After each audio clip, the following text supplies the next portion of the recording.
All right, for more on this, let's bring in California Republican Congressman and House Foreign Affairs Committee member Darrell Issa. Congressman, good to see you. Thanks very much for coming back after being here 2 o'clock in the morning.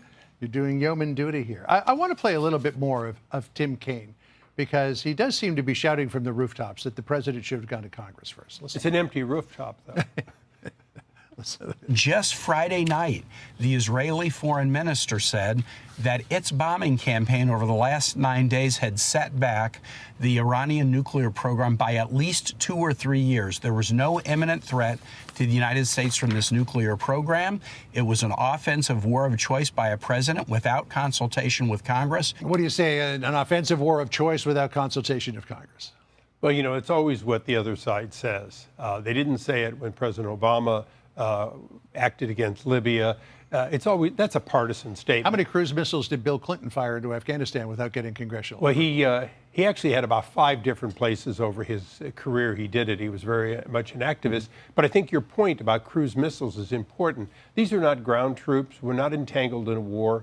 All of us understand that the 8 years of the Iran-Iraq war means that you do not go into a country of, nearly 90 million people and think that you're going to get out quickly. So we're not going in. We have no need to go in.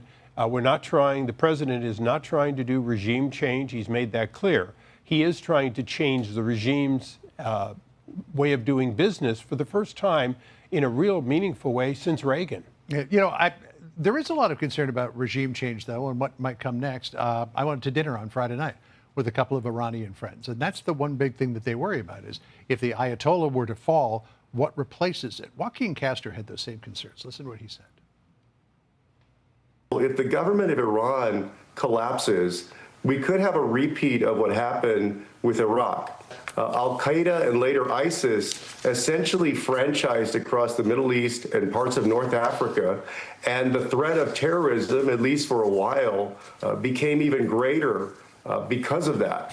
So what about those concerns? And we've heard from a lot of Iranians that, yeah, you've got some groups on the outside, the Shah's son and other groups, but you don't have anybody from the inside that's ready to do this. They say that we'd love to have democracy in Iran, but we're not ready to rise up and take over yet.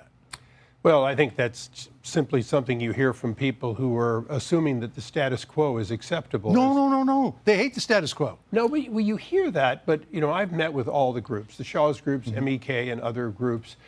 Each doesn't like each other. But the reality is that you have 2 major groups in Iran. More than 85% of the population are Shia, the majority of those being, quote, Persians. They don't have the same breakdown that you had in Iraq, where you have a majority and a minority, and the majority's been ruled by the minority for decades. They don't want the Shah back. They say they want democracy. It's doubtful that they'd get a true democracy. But can you do worse than a theocracy that essentially imprisons their own people and, in fact, it tries to spread throughout the rest of the world their form of Shia radicalism? Well, if the IRGC took over, I mean, they're basically in control now, but if they took over all the strings of power, some people say that could be worse. They've been in control since the little fake game they did under Jimmy Carter. Those are just students.